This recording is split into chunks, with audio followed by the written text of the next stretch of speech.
Hey Sting, welcome back to Noise News. This is Star, And AJ. bringing you the news for this week. Starting off, Grant has a story for us about student artists here at Spectrum. Ooh, I love seeing student art, but I'm intrigued to hear about the artist behind this art. Take it away, Grant.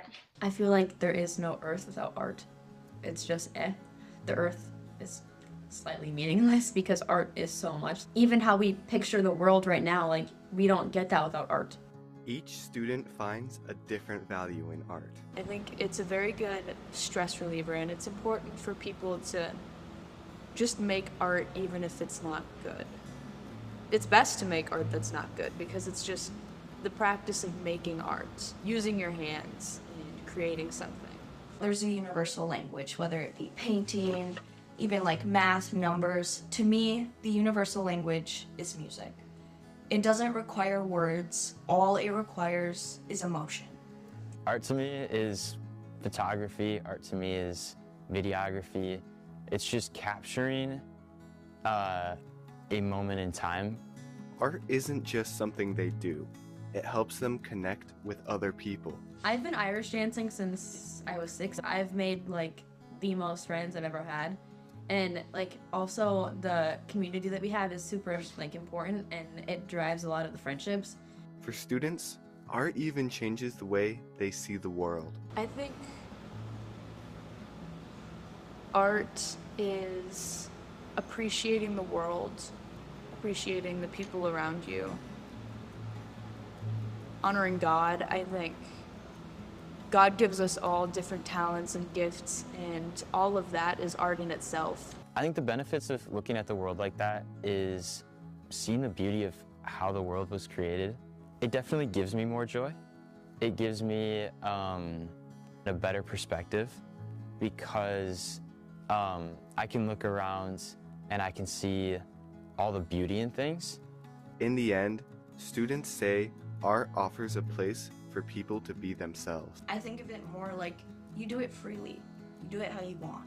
There is no right or wrong answer when it comes to art. Using art, appreciating art, I think is something that people need to learn to do more, because it helps you to learn to love the people around you, learning to appreciate each other and what we create, what we do, what we think.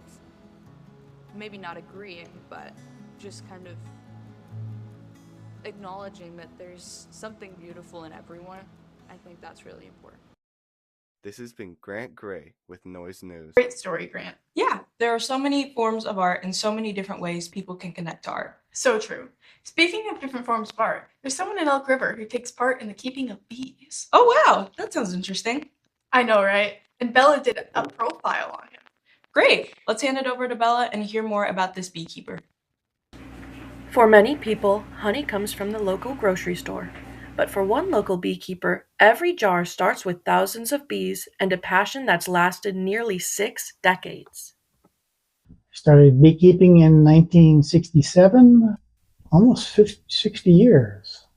He's always talked about bees. He loves bees. He's passionate about bees. Bees are his best friend. What started out as curiosity quickly turned into something much bigger. My cousin had a hive of bees, and I don't know, I just got interested in it. I have never been able to figure out why, but I did.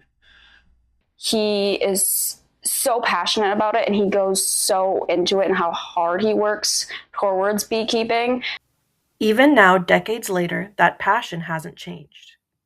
Well, I like the challenge of trying to figure out how to overcome problems. Beekeeping is part physical and part intellectual, so it's a happy medium. Joe has found that working with bees is something you never stop learning. Very well versed in beekeeping. He reads every kind of book out there on beekeeping. When you start and you read a beginner's book, maybe 100 pages, you think you know it all. But as you keep keeping bees over the years, you come up with new situations that you never dreamed would have happened. For Joe, beekeeping isn't just about honey. It's about a passion that's followed him almost all his life. This has been Bella, Noise News. Thanks, Bella. It's amazing how people really buzz with passion. I guess you could say Joe is the bee's knees of beekeeping. Yeah, I definitely love how passionate Joe seems. He's really found his hive calling in life. Anyways, speaking of passions, let's hear an update on something a lot of people are passionate about: sports. Yeah, let's hand it over to Matthias and Jefferson for a sports segment.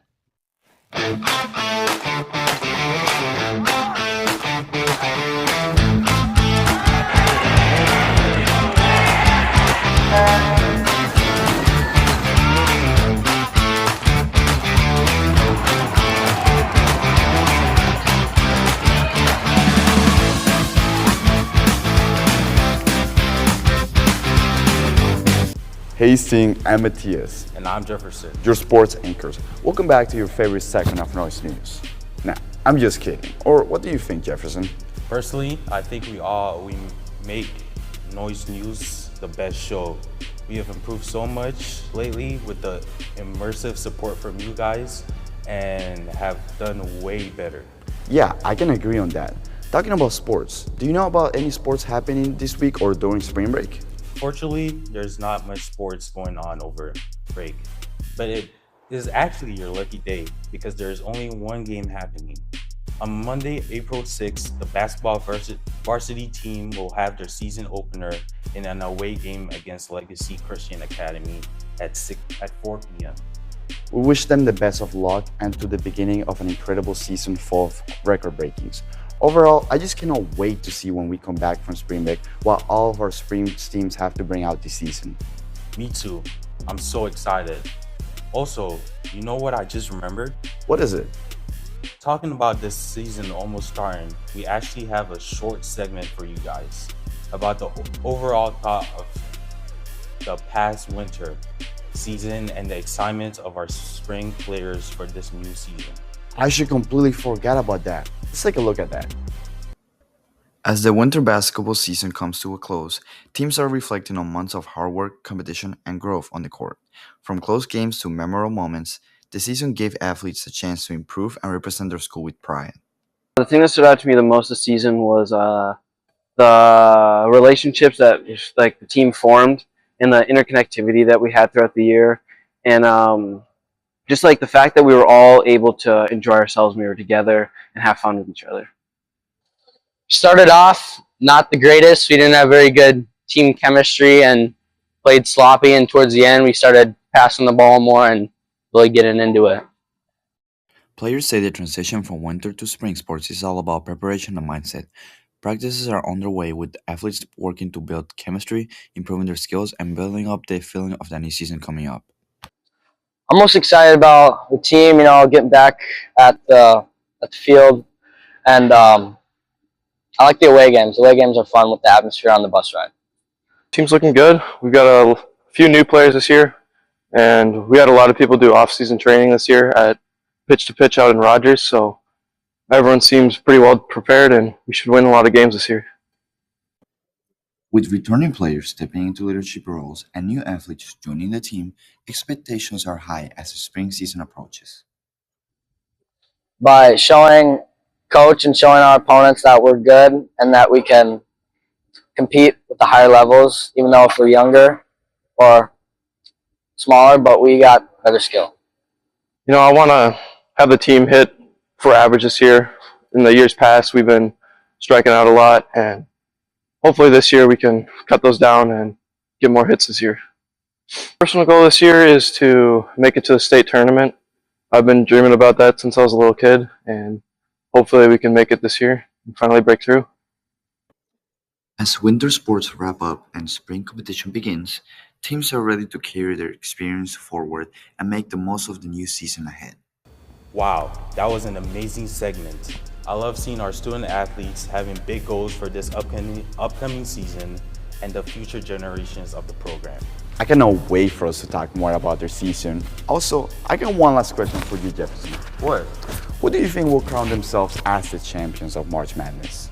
Man, I might have to say Arizona all day. Arizona? Man, you really don't know the ball. I might have to say Duke all day. What? Have you been watching these days cartoons? Because you really don't know anything about Arizona this year. And why would it matter if I do? I want to make a bet. Whoever team loses first, the loser will have to wear a dress for the next show. Oh, bet that. Let's shake it. But well, that's all for Sports Today's thing. I'm Matthias. And I'm Jefferson. Stay active, stay competitive, and we'll see you next time. Thanks, Matthias and Jefferson. Speaking of sports, something that is very important to not only sports, but everyone, are EMS in our area. True. And now that you say that, I think Matthias also has a story about bringing awareness to EMS. Great, take it away. High school sports bring excitement, competition, and school spirit. But with intense games also comes a risk of injury. That's why emergency medical services are an important presence at many sporting events. They're always ready to respond quickly and make sure student athletes get the care they need when it matters most. But you may wonder, how does someone begin in this career? I was getting to the end of high school and I didn't really know exactly what I wanted to do, so when browsing the list of programs that I had opportunities with, the EMT basic program came up and it looked interesting, so I tried it, kind of liked it. You know, I have always wondered though, what are the most commonly injuries in high school sports events? The most common is probably a turned ankle. That's the most common. Concussions tend to be a little bit more common too, but mainly it's sprained ankles, maybe tweaked knees a little bit. I would say a lot of it is orthopedic. You know, you're having fractures or dislocations, muscular injuries. Quick medical response can make a big difference during sports injuries. Well, depending on the seriousness of the injury, the quick medical response can make the difference between life and death in worst case scenarios.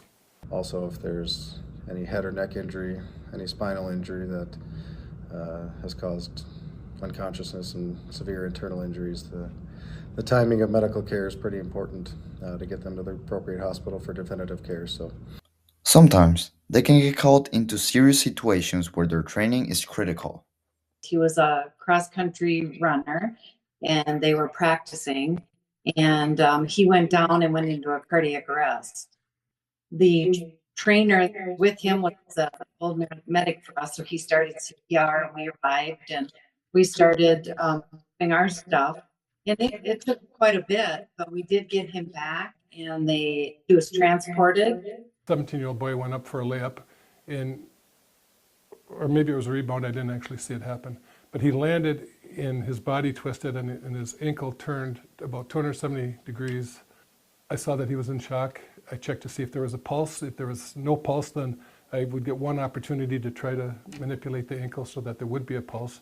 But fortunately, there was a slight pulse. So I splinted it in the position that I found it. And I had somebody call for transport for 911. And yeah, they were there. They were on scene for maybe about 45 seconds because I was able to do everything. Moments like these remind student athletes about the importance of staying safe and taking care of their health during competition. A lot of things that students can do, wearing proper equipment, just being a healthy person all the way around, getting your rest, getting your fluids, eating. Accidents can happen to anybody. Even if you're healthy, it might not matter. But for the most part, you do better if you're healthy. So you do better both with the injury and then recovery if you've been taking care of yourself well before.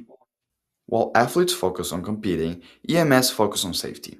Their presence before or during an emergency ensures that when something goes wrong, trained professionals are there to respond, making them an essential part of high school sports. This has been Matthias, Noise News. Thanks, guys. Well, Sting, that's all the news we have for you this week. This has been AJ and Star, keeping you in on the noise. So, if you were a fruit, what kind of fruit would you be? I'd be an apple because I could be apple juice. AJ, apple juice. It's just meant to be. Pretty basic, so I'd probably be a star fruit. I'm being honest, because I'm a star. F up.